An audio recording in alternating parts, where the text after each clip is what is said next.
We're into Chapter 11. I've asked Ashish to hand out today a revision of the previous version of Chapter 11, plus Chapter 12 on the sum product algorithm in case we get to it. Giving you a complete copy of the Problem 7 solutions for both weeks. And get back on track, we're handing out Problem Set 8. There probably will only be one more problem set that you hand in. All right, we've been getting to the centerpiece of the second half of the course, which is codes on graphs, which is the way we're going to get to capacity achieving codes by building them on graphs of linear complexity and decoding them on the graphs with iterative decoding. I frame this in the language of behavioral realizations. I say a graph is a realization of a code via a behavior, which is the set of all the possible trajectories on the graph. So this is, again, putting it system theory language. I want to distinguish between two types of variables, the external ones, which communicate with the outside world. In our case, these will be the symbols in a code word. These are the ones that are actually involved in the code. And then so these are more or less pre-specified for us when we're trying to realize a code. But we can adjoin auxiliary variables, internal variables. We often call them state variables, hidden variables, latent variables, which are really there for our convenience. They're to make the realization simpler or more elegant in some way, or to have properties or whatever. But these are free for us to add because they're inside the box and the world never sees them. Now, we describe the behavior by a set of constraints on the variables, which in our case, these are local constraints that only involve a few of the variables, each one. The idea is to express a global behavior via local constraints on variables. In our case, the constraints will be expressed by equations, as we've seen, or in a little bit more generality by little codes, which will go in to make up this big code. So in some sense, you can think of codes on graphs as making big codes out of little codes, making global codes out of local codes. The behavior, then, is simply defined as the set of all combinations of variables, both external and internal, that satisfy all the constraints. If we can find a set of values for all the variables such that all these local constraints are satisfied, then that's called a valid trajectory or whatever. And that's the entire behavior. And the code is simply the set of all external variable n-tuples that occur as parts of valid behaviors. In other words, the projection of the behavior just onto the external variables. All right? So it's an elegant and rather implicit way of describing the code, but we'll see it's very, very powerful. And last time we talked about various styles of realizations. I gave you examples of generator representations and parity check representations. This is really where it all started, with parity check representations, where this style of graphical representation is very natural. You've got the symbols in the code. Those are the only symbols you need, and you've got parity checks, and the parity checks constrain the symbols. If you get n minus k parity checks, you get n minus k constraints. And it's kernel representation in the language of linear algebra. It's simply the set of all code words, set of all code n-tuples that satisfy all the parity checks. That's it. We don't need any hidden variables. In a generator representation, this is a more natural representation when we're trying to generate or simulate a code. We want to run through a set of inputs that, in effect, create all the outputs, all the code words. In this case, we don't actually see the inputs as part of the code words necessarily. We might not. but we distinguish them in this representations, and we regard the inputs as hidden variables, or state variables, if you like. They're part of the realization, but they don't actually occur in the code word, so they fit into the hidden category. Okay, and we talked about two styles of graphs. Tanner graphs, which are older and more established. Tanner really wrote the foundation paper in this subject in 1981. I regard him as the founder of the subject of codes on graphs. However, like a lot of good papers, his was completely ignored. That's almost true for 25 years, and then it was rediscovered with the general interest in, sorry, not 25, 15 years, and then it was rediscovered around 1995 when people began to wake up to this subject again. And Tanner graphs really come out of this idea. They're closely associated with that. We can generalize them to be more like this, but it's a simple idea. We have a bipartite graph. We make one class of vertices into the variables, one class into the constraints, and we simply tie a variable to a constraint when it's involved in the constraint. And we can generalize it by making internal and external variables, which we have to distinguish in the picture in some way. And the constraints, initially they were just zero-sum constraints in parity check codes. One of the things Tanner did was said, well, they could be any codes. A single parity check is like a single parity check code, and we can make any codes the constraints. And the edges don't work very hard in the Tanner graph. They implicitly carry the variables to the constraints, so we could label them with the variables. And we showed how a Tanner graph could always be transformed to this normal graph, which I think is, for certainly in more complicated situations, a cleaner way of explaining things, and cleaner in a variety of senses. Here's our taxonomy. Vertices indicate constraints. Half edges indicate external variables. That's a half edge is something you can tie to another half edge to form an I/O pad. Edges are tie together two constraints. They're internal, and so these represent the internal variables. And this is cleaner both analytically. There's this nice duality theorem about normal graphs that I won't be presenting to you, and a couple of other things. They're cleaner when you come to implement the sum product algorithm. I think they're just generally cleaner, but I may be biased. I want you to see both because these still predominate in the literature, although more and more people seem to be using this style of graph, and that's what I'll use in the course. All right, so that's the review of where we are. Okay, today we're going to go on to other important styles of realizations, and particularly the next one we'll talk about is trellis realizations. So this will tie back to all the work we did in Chapter 10. And what did we discover in the Chapter 10? The key to a trellis realization was a trellis-oriented generator matrix.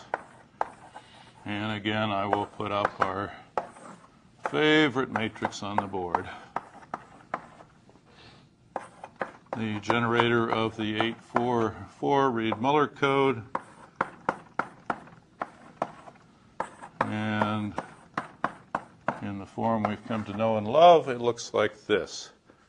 And what makes it trellis-oriented is that all the starting times are different and all the ending times are different. Therefore, these generators are as short as possible.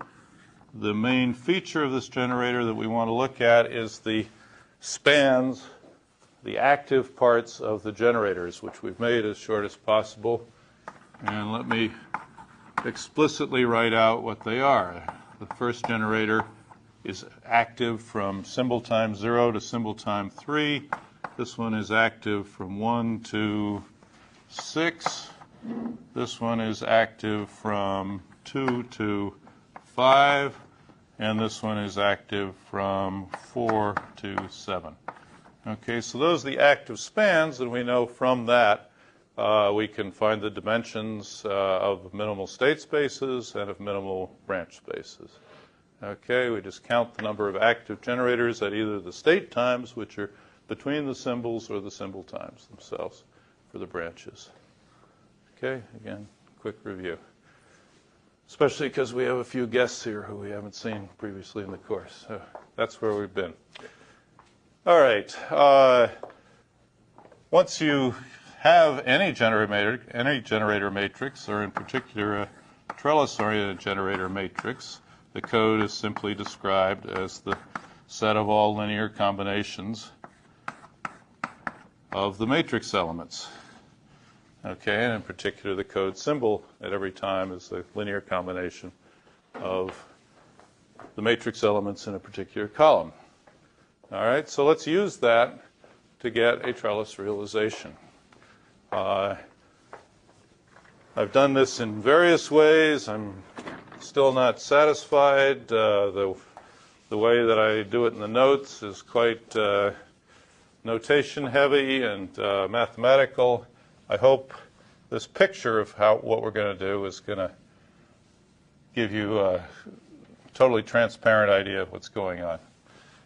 Okay, let's think that we're going to have a trellis realization. Let's write down the symbol times, and I'll write them all the way across the board. 0, 1, 2, 3, 4, 5, 6, 7. And let me save the coefficients ui here in, I'll write them as equality constraints, but you could also think of them as a little binary shift register. I'm going to need u1 at 4 different times. I'm going to need u1 during its span at times 0, 1, 2, and 3. So I'll set up a set of constraints here to propagate u1 between these 3 times. All right, and u1 is going to be an internal variable. Strictly, there are 3 replicas of this internal variable here. And I can pull it out at each time, too. So, this is where I'm going to keep u1, in effect. Similarly, u2, I'm going to keep around for all the times that I need it, which is these 6 times.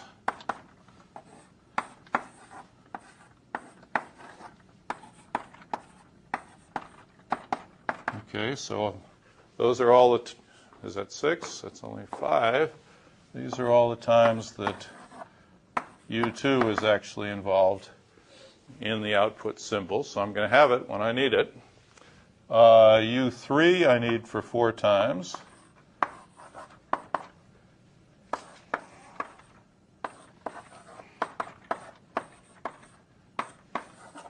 I've been inconsistent in whether I write the variables or the values of the variables. In this case, I'm writing values. And finally, u4. See, I'm going to need more than one board here.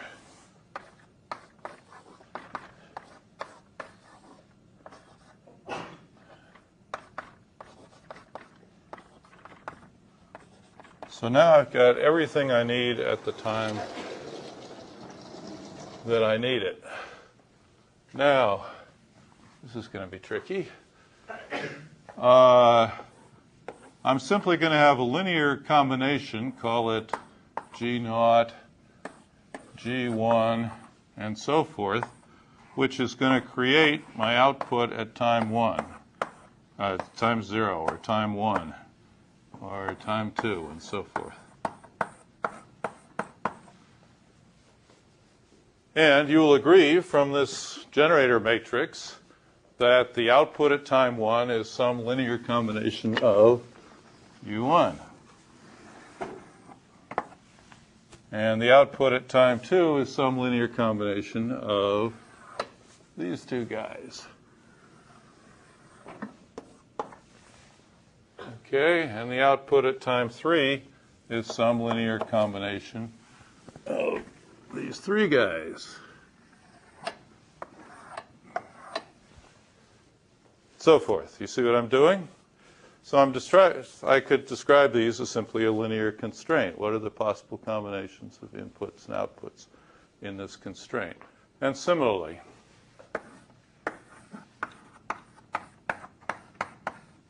And don't make me draw all the lines in.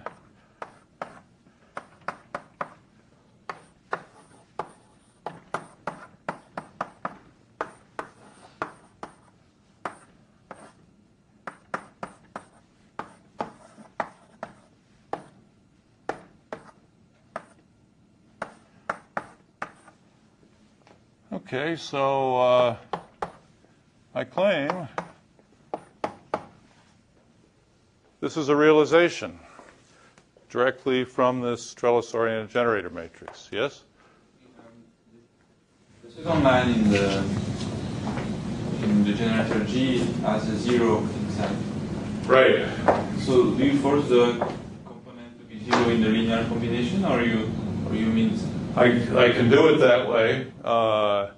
Clearly, I don't need this input at this time, so I could erase that. Does that make you feel better? Actually, that gives an even better picture. It's not going to make any fundamental difference, but I can actually, I'm doing this for a generic set of generators that cover these spans. All right, for the particular ones we have here, yes, I can make that further change and eliminate those two inputs. But I'm shortly going to aggregate this and put it in a more aggregated form, and what's happening internally here then won't matter to us very much. Okay, and notice that I can sort of regard this as the branch space at this time, and it has the right dimension for the branch space at each of these times. And, well, let me take it a little more slowly. First, I claim it's a realization. If I built that thing with the appropriate linear combinations here, then the behavior of this is the set of all, basically the set of all u's and y's that satisfy all these constraints. And if I just look at the outputs, that's the set of all code words, right? So I've constructed a behavioral realization in a certain way.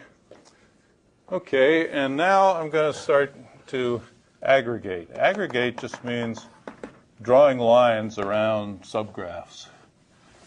Or sometimes in the notes I call this agglomeration. All right, so I'm going to regard all this as one constraint on the variables that come out of this. The constraints that are affected by this agglomeration, the variables that are affected are y0 and u1. Okay, so this I can draw, let me draw it this way, as a little constraint code which operates at time 0, and it's a linear to 1 code that basically ties together y0 and u1. Okay? Whatever the relationship between them is, it probably is that y0 equals u1. That's the way, since the first generator starts at this time, that's about the only thing it can be. Similarly, I'm going to aggregate all this part of the realization here and consider it a big block or a big constraint. At time 1, there's some constraint that affects y1 and u1 and u2. All right, so this is a little for-to code on the 4 incident variables. One of the constraints is that u1 on this side equals u1 on this side. These are really 2 replicas of the same thing. So there's an equality constraint propagating through there. And then I have some function of y1 as a function of u1, which I'm going to regard as the state at this time. And u1 and u2, let me call that the state space at time 1. Let me call this at time 0. Let me call this the state space at time 1. And I did go through a development where I showed that these u's could be regarded as the components of the state spaces. This is a more constructive way of seeing the same thing. And notice they have the right dimensions. So the states are what carry the information from time 0 to time 1, just as we would want. They kind of embody the Markov property. Yes? C0 length 2. Why is C0? Length 2 because it affects 2 bits. All right, it affects these 2 bits. There is only, let's see, how did I know that there's only one possible constraint here? Because that's the dimension of the branch space. It's really all determined by U1. All right. Over here, however, it's determined by U1 and U2. So the dimension is 2. U1 and U2 are free, and the others are fixed once we know those. So I was a little ahead of myself there. And similarly, let's keep drawing in this fashion. Here's a constraint code at time 2, which relates these possible variables, U1, U2, U3, which I'm going to call the state space, at time 2. So my times are not what I expect, but it's always really a problem to keep the indexes consistent. We want state time 1 to occur after the first symbol. So this should be state time 2. This should be state time 3 to be consistent with what's in the notes. I'm sorry. And so forth. What is the length of this code? It's simply the number of bits that it controls, which is 6. 1, 2, 3, 4, 5, 6. What's the dimension? It's 3 because U1, U2, U3 are free. If I only look at this constraint independent of everything else. Okay, and continuing this way, at this point, you notice I only have U2 and U3. So my state space at time 4 has gone down in dimension. And here I have C3, which is again a 6-3 code, and so forth as I go ahead. Let me just draw it. This is also a 6-3. This is time 5.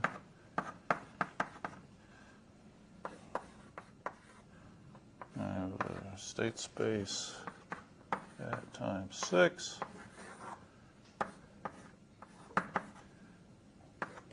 This is back down to 1, 4. It's symmetrical on this side, as you know.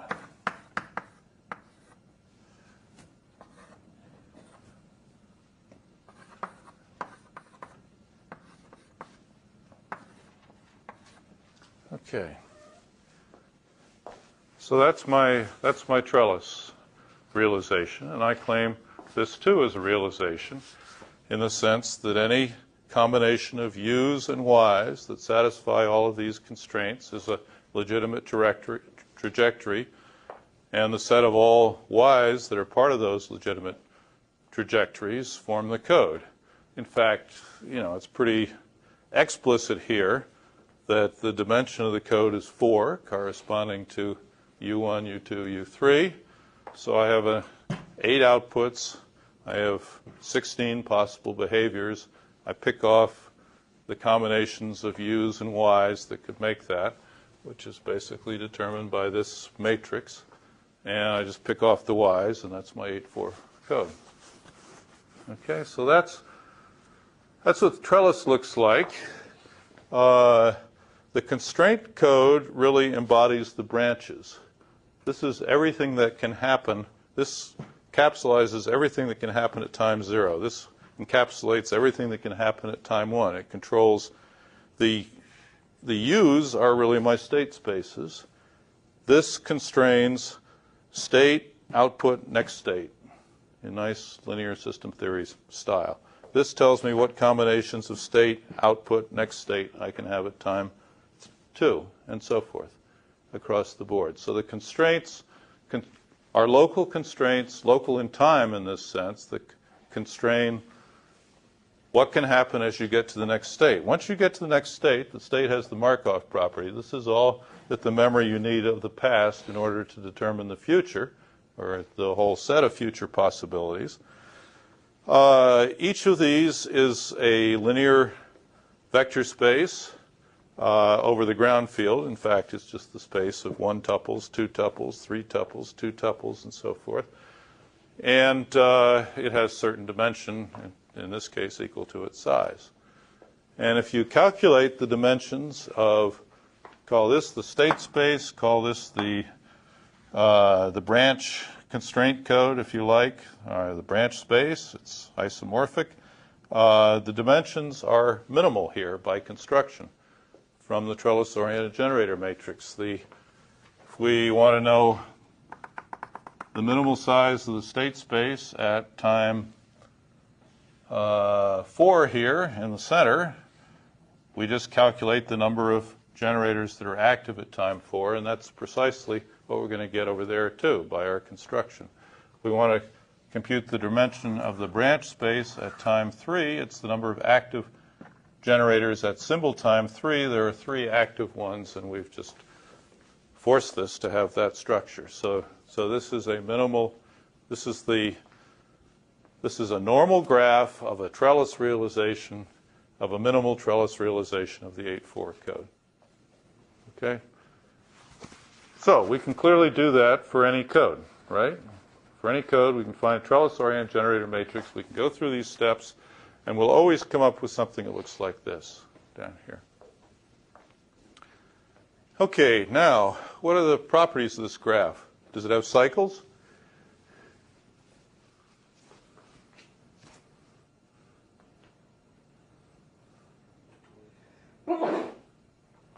Does this graph have cycles?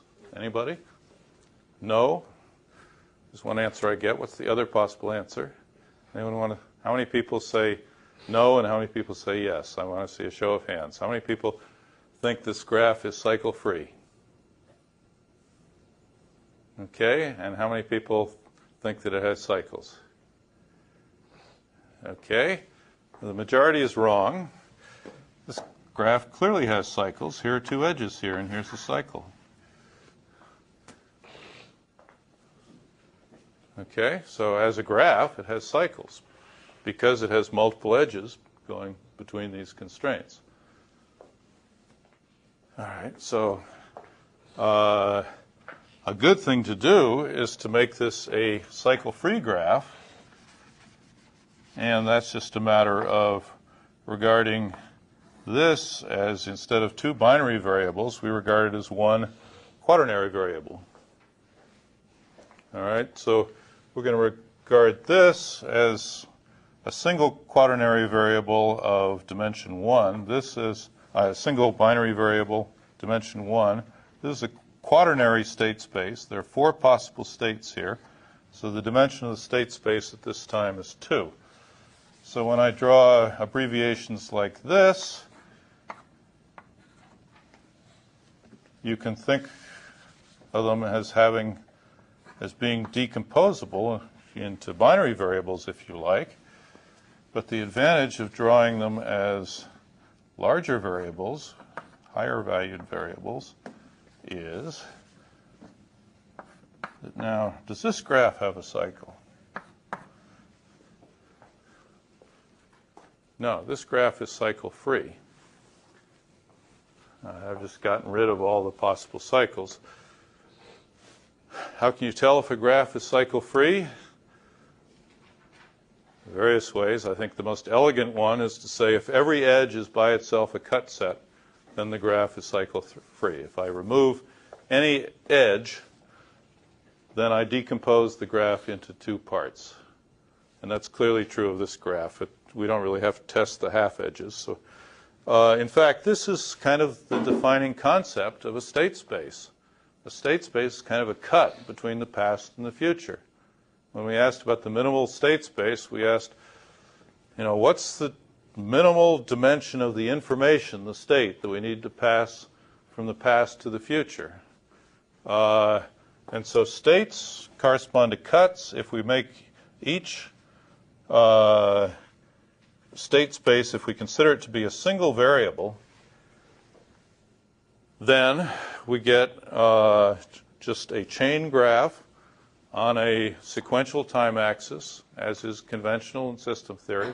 This is your conventional integer time axis for discrete time systems. In this case, it only has a finite number of times where anything happens, but you can think of this as part of the infinite set of integers. And so this is everything that happens, and a trellis is always going to be very boring. It's always going to look like this. But the advantage of now we have this cycle-free graph realization, we'll find out that we can do exact decoding of cycle-free realizations using the sum product algorithm, or the min-sum algorithm, which in this case kind of reduces to the Viterbi algorithm with an asterisk on it. And the cost of doing that is that I now have to, instead of considering two binary variables here, I have to consider a single variable that has 4 possible states. So basically, I'm going to be carrying messages, which are vectors indexed by the state space across here. And in this case, the vector is going to have 4 elements, which are going to be likelihoods or metrics or weights of some kind. It's basically telling me what's the weight of each of the 4 possible survivors, if you could think of the trellis that goes with this. Or here I'm going to need to carry a vector with 8 elements. So, it takes more to specify a vector with 8 elements than 3 vectors each with 2 elements. So by aggregating these, I've created a sort of exponential complexity situation as these state spaces get very big. But on the other hand, I get cycle freedom. All right, yeah. There's no real difference between this and what you had before, right? As President Clinton might have said, it depends what the definition of real is. What do you mean by real difference? I mean, sure. We think of something U1, U2. You can think of that as 2 binary variables or a single quaternary variable. Is there any real difference between that? Well, when we actually go to implement decoding algorithms, we'll find there is a real difference in which attitude you take. But mathematically, it's a distinction with hardly any difference. So then there's no fundamental difference between the cycle freeness and the cycle. No, you'll see this real difference is, there is another real significant difference. If I drew this as 2 binary variables, I have a graph with cycles. And we'll find that I can't do exact decoding with a sum product algorithm on a graph with cycles. All right, so if I tried to apply that algorithm to this, I'd sort of iterate around this little cycle. All right, whereas if I agglomerate them into a single variable, I get rid of that behavior, and I can summarize everything in 4 values. All right, so in that sense, it's a huge difference. Can I say can always transform this cycle graph into cycle-free graph, use this kind of technique? I didn't get the first part of your question. Can I always transform a cycle, a graph with cycle to a cycle-free graph and use this kind of combining those? Yeah, okay, so this agglomeration technique of drawing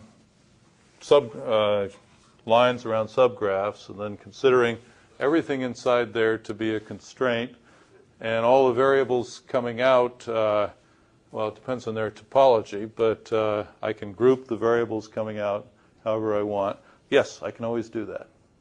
So we can always do that perfect, iterative zero-to algorithm. Yeah. Only transform the graph into cycle-free. Right. But we may find that, to make it cycle-free, I then have to aggregate all the edges into a single edge between any 2 parts of the graph. And that may radically increase the complexity. And I'll give you several examples of that today. All right. So these little fine points all of a sudden loom large when we actually come to build something. Let me give you another example of that. A very fine example would be to say, what does sectionalization consist of? We talked about sectionalization. Suppose we want to get a trellis graph for a 4-section trellis where we take pairs of variables. Well, the graph realization of that is simply obtained by agglomerating pairs of these blocks like that. Okay, so let me do that, and then let me see what I've got. I've now got here a constraint that affects two variables. Well, first of all, I've now got only two visible bits in each of the state variables. All right, here I have U1, U2, here I have U2, U3, here I have U3, U4. So we get rid of some of this state complexity. We did this trick in another way before, by sectionalization. So we get rid of a lot of state spaces, including ones that are big.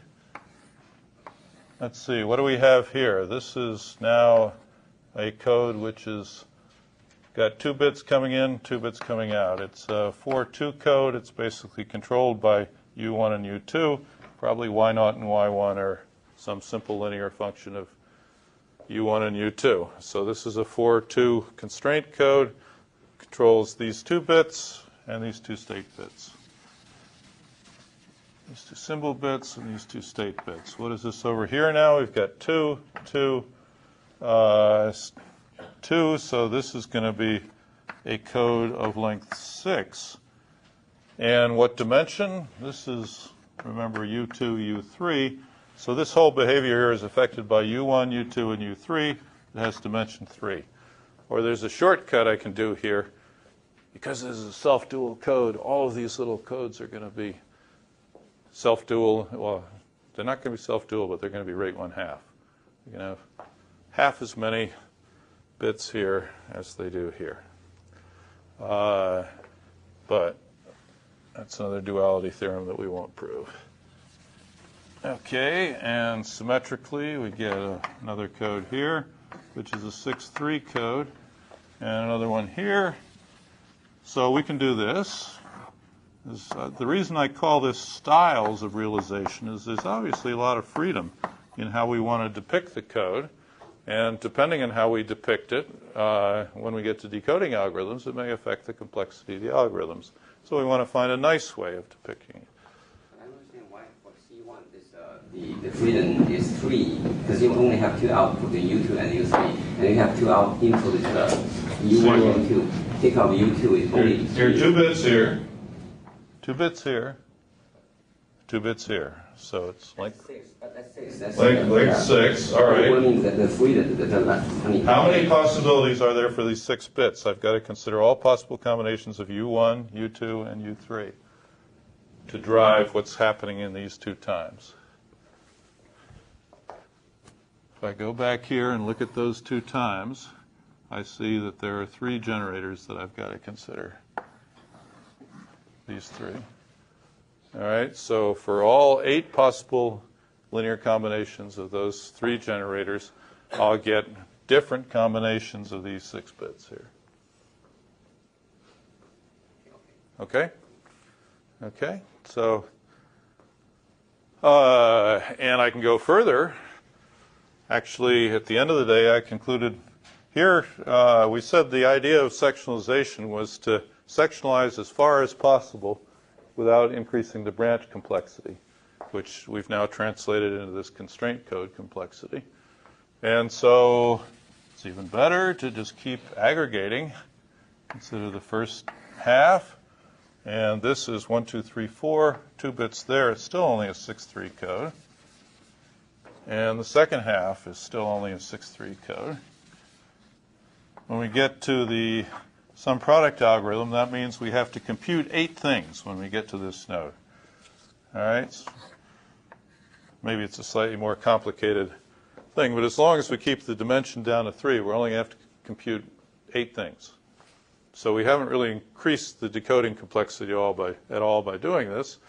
So that we consider to be our best sectionalization. And if we tried to aggregate these 2, what would we get? We'd simply get the 8 bits here.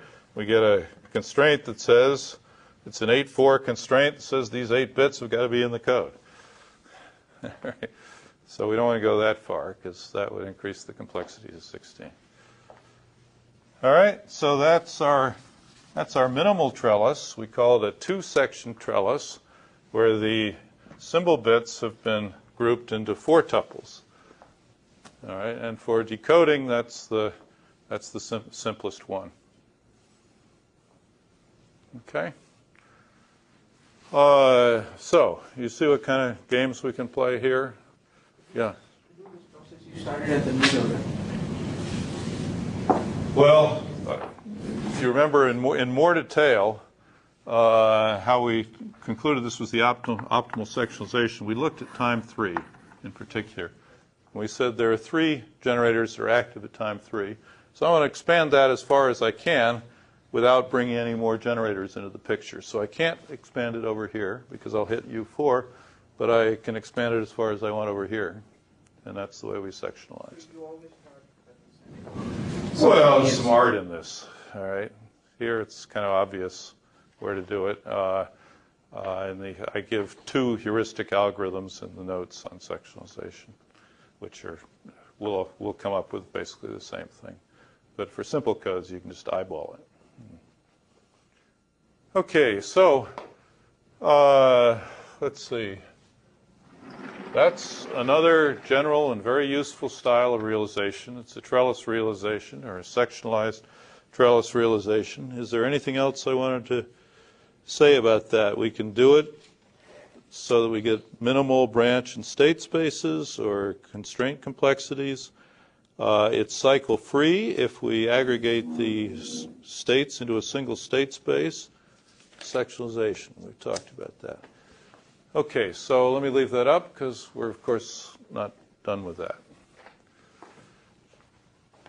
Now let me talk about some general properties of graph realizations.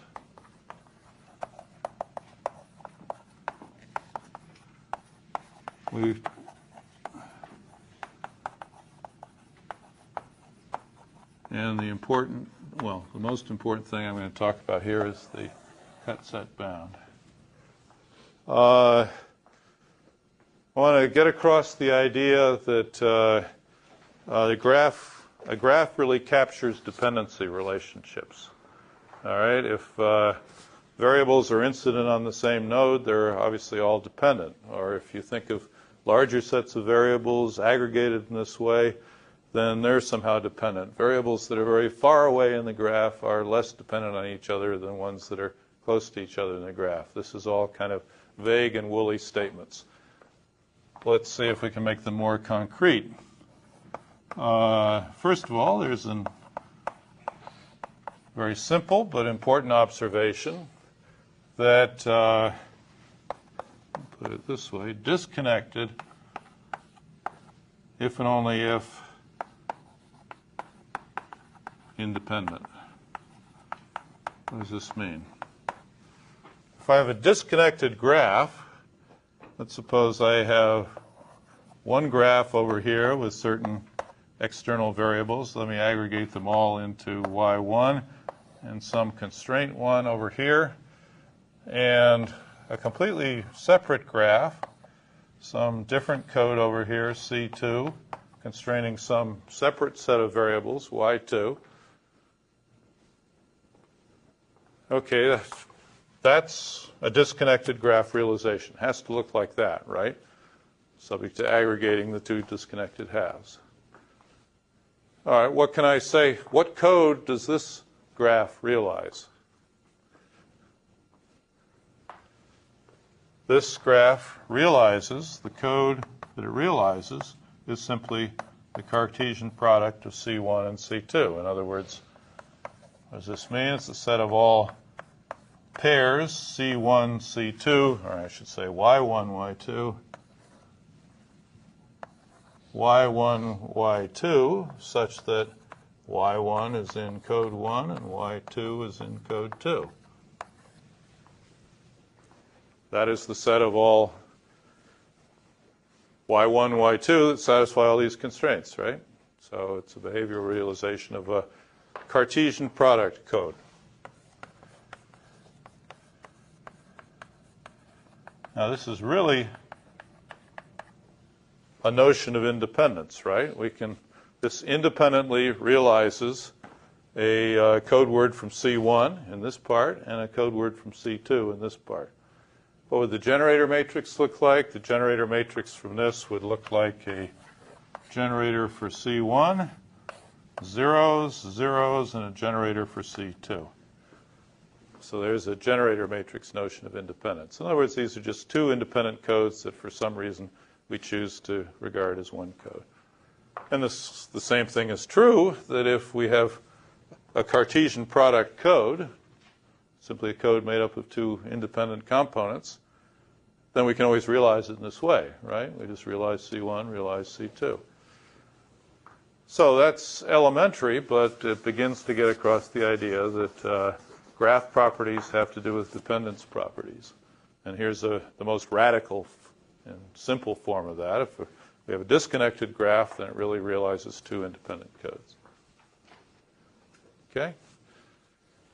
Now, more important than that is the cut set bound.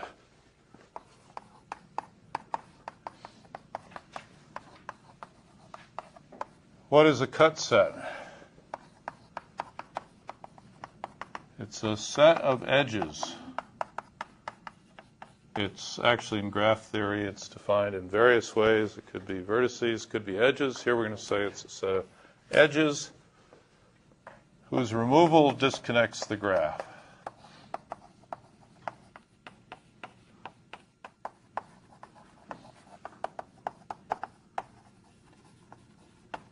Probably there are people in this room who know more graph theory than I do. Does anyone want to quibble or refine that in any way? That's my idea of what a cut set is. That's what I'm going to use. Any elaboration? No. All right. All right. So we have some large graph realization. You know, it's got vertices, which I always draw as blocks, as constraint codes. They have various interrelationships. I'm just showing one. We have various external variables that we bring out of that, and that's a general graphical realization of a code. What are some cut sets in here? I've drawn this. I'm thinking of this as a cut set. If I take these two edges and remove them, then I've disconnected the graph, so they form a cut set. I've already mentioned the very close connection between cut sets and cycle-free graphs, which is a graph is cycle-free if and only if, by removing any single edge, I disconnect the graph. So every single edge is itself a cut set. That's a very elegant characterization. All right, so I'm thinking of a cut set. I'm going to write it as chi for scissors, and it's a set of edges. So in our cases, what are the edges? It's a set of state spaces for some index set. Okay, so I'm going to select some minimal set of state spaces that disconnects the graph. All right. All my edges are internal variables. We don't really need to worry about these half edges out here, as I've said before. They always just, they're always going to trivially separate their variables from the rest of the graph, and it's just tedious to try to keep them in the explanation. So we're only talking about state edges here. All right, once I've done that, let me now do my agglomeration trick.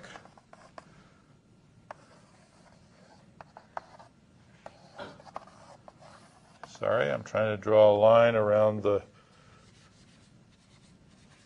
dotted line around a part of the graph. I'm going to leave outside the external variables that I still want to be external. I'm going to leave the state variables, which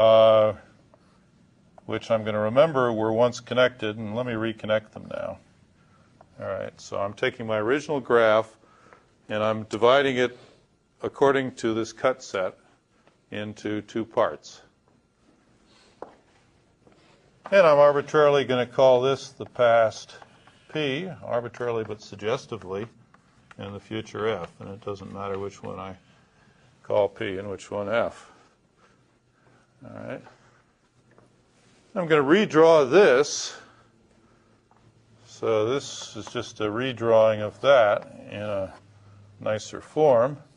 I'm going to aggregate all of these variables over here, and I'm going to call that the set of past external variables, y projected on the past. And similarly over here, I'll get the set of all external variables projected on the future. It was just the ones that occur in the, when I make this kind of cut through state edges, some of the external variables wind up in the past side and some wind up connected to the future side, but there are obviously none connected to both because of the definition of a cut set. We've disconnected the graph. So, all right, so there's the past, there's the future. And then here are the state variables. Now I'm going to define these all together as a superstate space, as I did in the trellis graph over there. So, let's see, here I labeled the edges by a set of states, but what I mean here is that the superstate space is just the product of the component state spaces. Its elements, S chi, are just the set of Sj. J in sigma j. Is that clear? In other words, I have a vector of states here, and I consider the superstate space to be just the Cartesian. This again is the Cartesian product of all these state spaces. Okay, and then I have constraints. So we'll call this the aggregate past constraint, and the aggregate future constraint that constrains this constrains these variables in the state. This constrains these variables in that state. Okay, so that's where figure 5 comes from. Every year people say, how did you get figure 5? This is how I get figure 5. So is there any confusion about that? Today I've been talking about agglomeration quite a bit, so maybe this year it'll come through better than in past years. CP is actually C projected on P, or is it just? It's just the aggregate of all these constraints. It's what does this say? It's the set of all possible values of these variables and these variables that can actually occur. That forms a linear space, which we call a little code. Anything consistent with that satisfies this constraint. Anything else doesn't. The C projection of the code on the past? No. This is not the projection of the code on the past would be you realize the code and you just project onto these variables here. So no, this is just an index. This is a constraint whose index is the past. Okay. Well, all right. This looks like a trellis, like a two-section trellis. It looks very much like this thing right here. Right? It has the same general form. And we can think of this superstate variable here. It sort of has the Markov property. It again tells everything about the past that is needed to specify what possible futures there could be. We're really interested in these up here eventually. But this is the whole set of constraints that determine the futures, along with there may be some more free variables over here. But these are the constraints we get from this half of the code on this half of the code and vice versa. All right, so again, a cut set is related to a Markov property. Let me try to state this property more explicitly.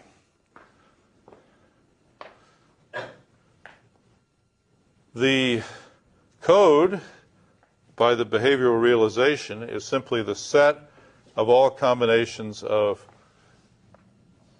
let me say the behavior is the set of all past states and futures that satisfy the constraints.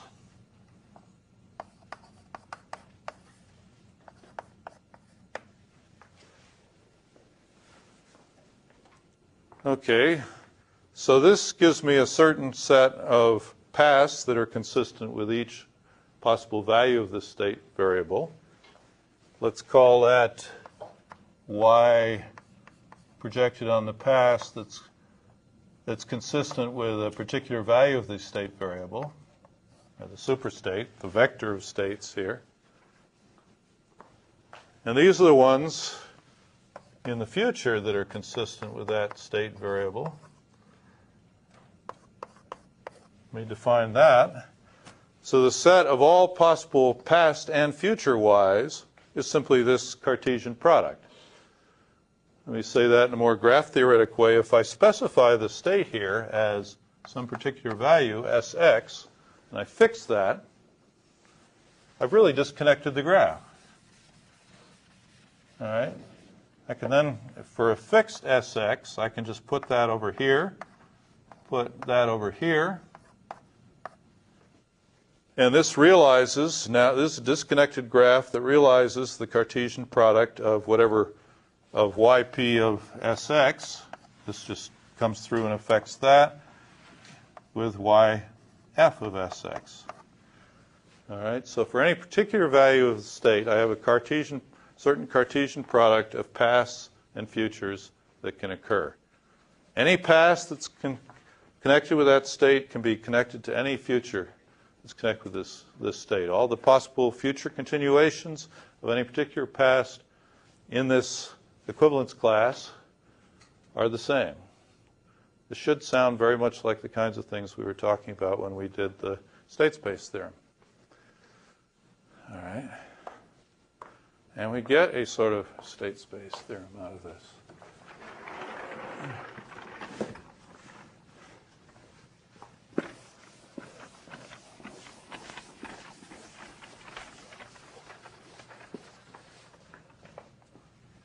Just to draw this out, we kind of get a two-section trellis realization.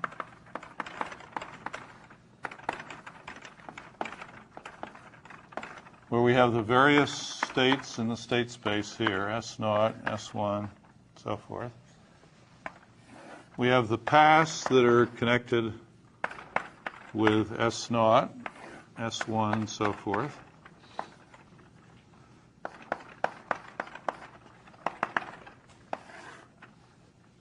And we have the futures that are connected to S0, S1.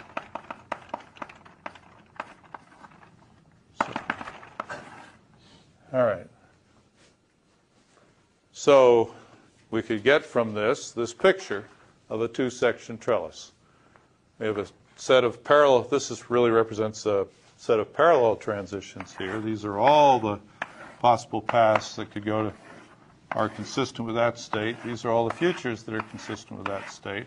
We can tie them together, and that realizes the code. I should say explicitly, the code now is the union over the states in the state space, the superstate space of the paths there times the futures that are consistent with the state. So it's a union of Cartesian products. And that's expressed by this diagram. This is one of them. This is another one. These are all of them. How many are there? Size of the superstate variable, which, by the way, is the product of the sizes of the state spaces of each of these individual state spaces that I had coming across here. All right. So, okay. What's the cut set bound then? For linear codes, it's basically the same as the state space theorem.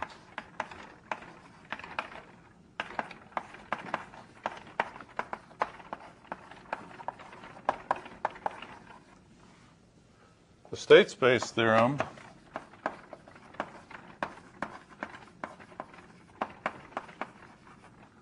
said that the dimension of the state space at any time, well, let me consider now this state space, the superstate variable.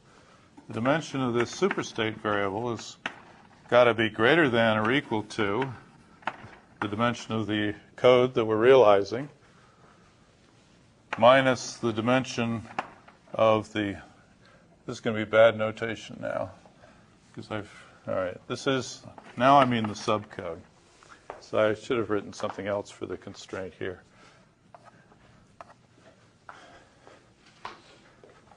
Minus the dimension of the subcode whose support is entirely on the past, minus the dimension of the subcode whose support is entirely on the future.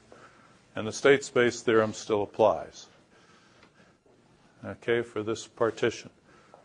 So that gives me a lower bound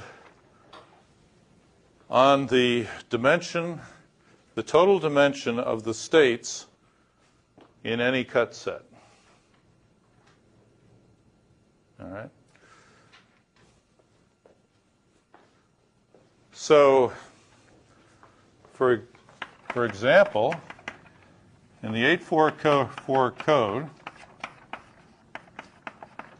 suppose we have any realization,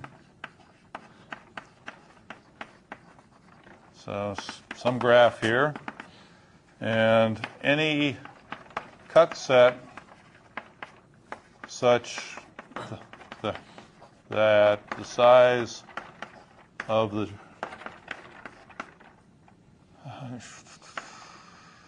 I should say the dimension. I really mean that there are 4 external variables in the past and in the future. This is dimension.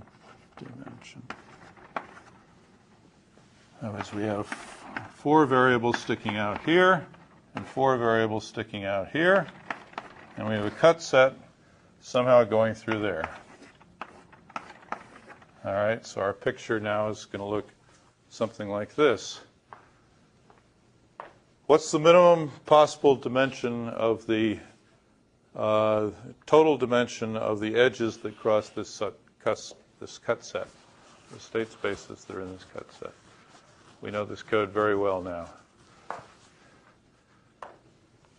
What's the maximum? Let's do the Mutter bound. What's the maximum dimension? Dimension of the code is 4.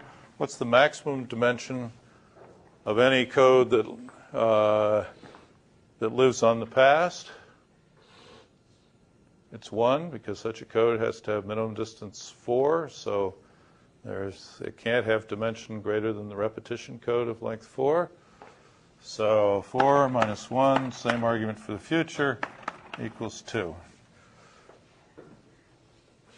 So it says that however you do it, you're going to have at least 2 binary edges or 1 quaternary edge crossing a cut set that divides the external variables into 2 equal-sized parts. All right. So let's go further. Let's suppose we want a cycle-free graph. Okay, if we have a cycle-free graph, then all the cut sets are single edges.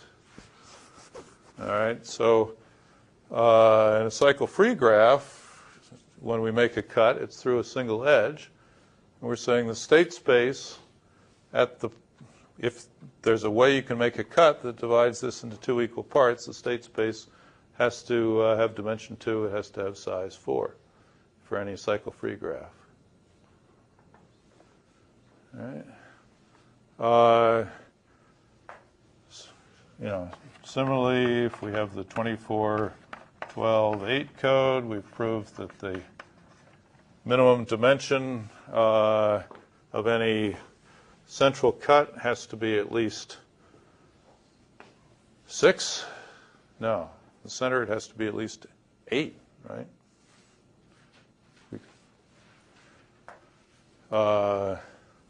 Yeah, because the dimension of the code is 12, and a subcode of that has support on 12 can't have dimension more than 2, This can't have dimension more than 2. So that would be 8. So for the 2412-8 code, the set of edges that cross the cut have to have total dimension at least 8. And if we want it to be cycle-free, then there has to be a single edge that has dimension 8. So the conclusion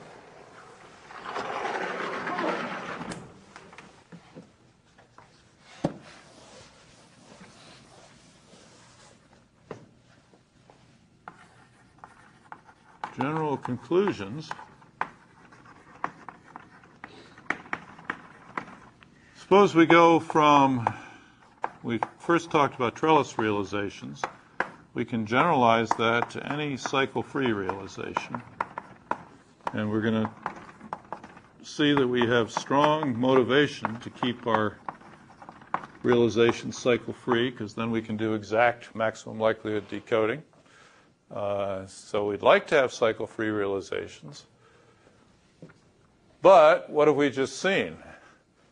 We've just seen that the state complexity cannot be less than that of a trellis realization with a comparable cut. In other words, one that divides the past and future in the same way, divides the external variables into the same size. Okay, so we really can't beat the trellis bounds, the Mutter bound in particular. Now again, there's some games we can play. Let's ask about the 24-12-8 cut. We've said we can't get less than, if we want to realize it with a cycle-free realization, this says, well, if we have a cut that divides the external variables into two parts of size 8, then we're going to be stuck with a state space of dimension 8 and a size 256. No way around it. All right, here's a slight way around it. Let me hypothesize a realization that looks like this.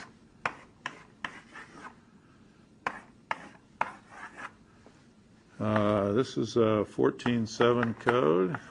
So is this. So is this.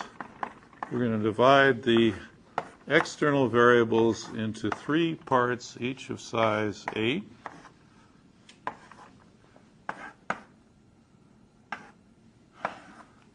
And we're going to have 3 internal state spaces, each of dimension 6.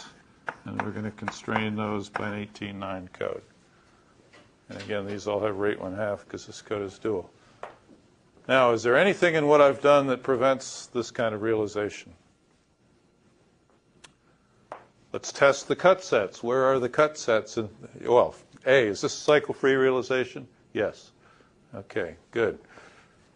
Let's test the cut sets. It's kind of a 3-way symmetrical thing. The internal cut sets are here, here, and here. All right? Each of these cut sets divides the coordinates into one set of size 8 and one set of size 16. In that case, what does the Mutter bound give us? In that case, 816, the dimension of the code is still 12. The minimum dimension of a code of length 16 and minimum distance 8 is 5. And one of length 8 and minimum distance 8 is 1. So as we did on the homework, we find that we are permitted to have a state space. The minimal state space here could have dimension 6. So this possibly could occur. Again, we're kind of camouflaging some of the state space. You see, there is no central state space in this. There is no cut set that partitions it into 12 and 12. So by being a little bit clever, we've got it down to something where instead of a 256 state central state space, we've got 3 64 state spaces. And this is what we saw in the trellis realization too, that if we sectionalize into 3 sections, then we get a 64 state and a 64 state at the boundaries between the 3 sections. But we still got the same 512 branch complexity in the middle. And what do you know? We still have a constraint code with complexity 512 here too. So if you consider that the more valid measure of complexity, the minimum dimension of any constraint code or branch space, then we haven't improved. So subject to these qualifiers, this is a pretty strong argument that by going beyond trellis realizations to general general cycle-free graphical realizations, we can't gain very much. All right. So the moral is, to significantly reduce complexity, we're going to need to go to graphs with cycles.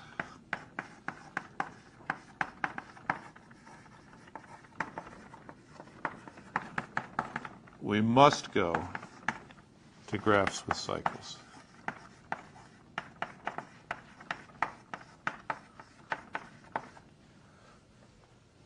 Okay, so that's, you don't get much for free in this life. So when we get to our sum product decoding algorithm, we're going to have to apply it to graphs with cycles where it's iterative, where it's not exact, where it's just a lot less nice. So what do we do when we go to graphs with cycles? Where is the potential gain? The potential gain is that now this superstate variable could be made up of a number of simpler variables. We've got to distribute, we've got a certain minimum dimension that we're going to need in any cut set, like 8 for the central state space of the Golay code. But now we can spread it around over 2 or more sub-state variables. So for instance, maybe we can find something where we now have a graph with cycles where we have 2 state spaces here. Here's the cycle again. And the 2 state spaces each have size only 16. That would still satisfy this cut set bound. So we greatly reduce the size of the state spaces, which is exponential in their dimension, but at the cost of introducing a cycle. I insist that's a cycle. Let's go over to this trellis here. Next thing I might talk about is tail-biting trellis realizations.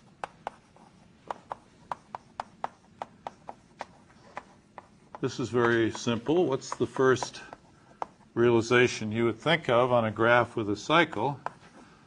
Well, here's a trellis realization. It's always going to look like this. And then let's just loop this around. In other words, we make the last state space equal to the first state space. We don't require these to be trivial state spaces of size 1. We allow them to have some dimension. And here's a potential realization on a graph with a cycle. All right. Cut sets. Where are the cut sets in this graph? Well, the cut sets now look sort of like that. All the cut sets involve at least 2 edges, 2 state spaces. Okay, so we potentially might get this kind of benefit. Here's an example.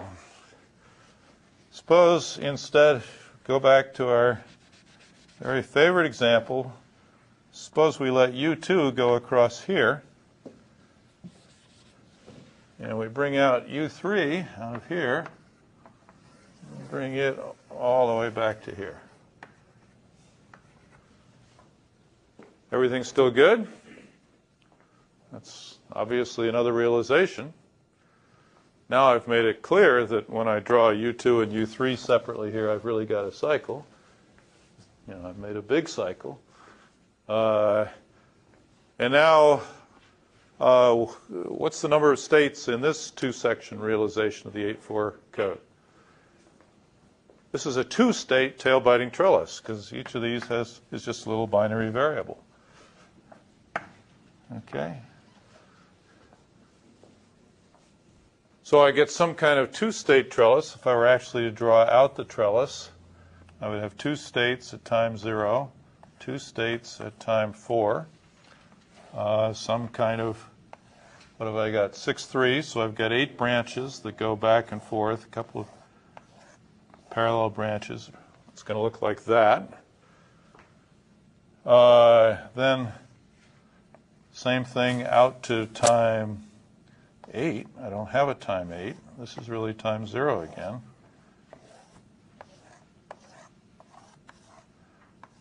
Where I identify these two state spaces. This is really the same state as this, and this is the same one as that. So that's if I really drew out the trellis in the style of I originally drew trellises.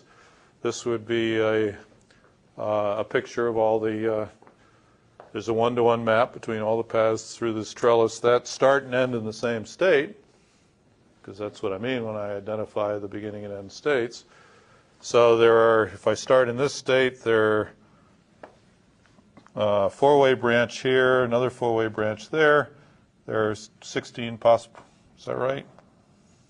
No, there's only a two-way branch such that I can get back to the initial state. So there are 8 possible paths that start here and get back to the same state, 8 possible paths that start out from here and get back to the same state, and they together correspond one-to-one to all the code words. Okay, well, that's not a very big deal. I was able to reduce a 4-state trellis to a 2-state trellis.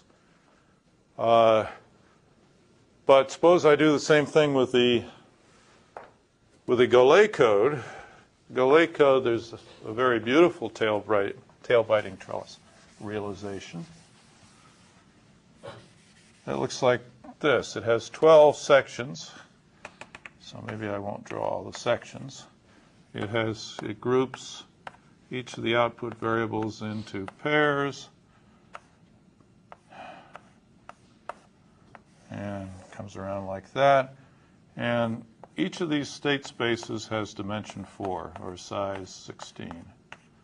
And I give the generator matrix for this in the notes. So this is for the 24, 12, 8 code. And now you test me. Is this a possible? Use the cut set bound. See if this violates the cut set bound anywhere. Does it? For this code? No, it doesn't, because every cut set, no matter how I draw it, we're going to get 2 edges, each of dimension 4, adding up to a superstate of dimension 8. And the state spaces at all the even times, notice I've sectionalized here, so I only need to look at even times. The state spaces at all even times in this code could have dimension as small as 8. Remember, at the odd times they go up to 9. And these are all little 4, 4. These are all little 10, 5 codes. So the branch complexity is only 32. So this is very much simpler than any of the conventional trellises than the minimal conventional trellis that we were able to draw for this code. Or this funny little pinwheel with 3 arms on it, which is also a cycle-free realization of this code. Okay, so by going to tail-biting, that's a significant advance. And a side note, if we just break this, turns out we have a generator matrix that has period 4. We get, and let this go on infinitely, this is a realization of a rate 1/2 16 state branch complexity 32, as we expect, perfectly conventional, except it's periodically time varying.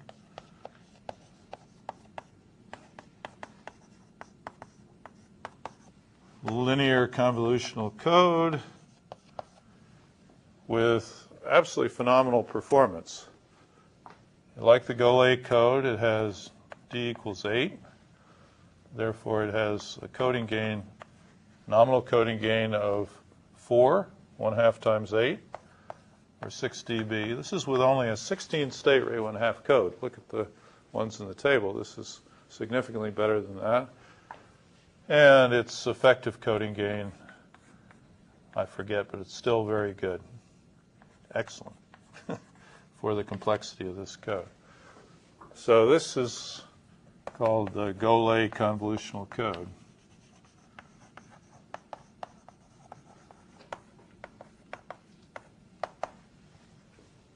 And it's an interesting example of the interplay between this block coding stuff and the convolutional coding stuff. In this case, actually, this code was first discovered in computer searches, but nobody realized how wonderful it was. And it was only when its connection with this GoLay code was recognized that people realized this was really a special code, both from a performance versus complexity point of view and also algebraically. Okay, well, that brings us to the end. There's actually one more style of graph realization that I want to mention to you. For the Reed-Muller codes, we know that they're basically based on Hadamard transforms. It's a very nice kind of Fourier transform-like graph realization of Hadamard transforms. So that gives us another style of realization of Reed-Muller codes that, again, we can aggregate to lead to a lot of nice structures. Again, at the end of the day, unless we go cycle-free, we don't really, unless we allow cycles, we don't really gain anything. So I'll do that the first part of next time, and then do the sum product algorithm. Hope I can do it in one lecture.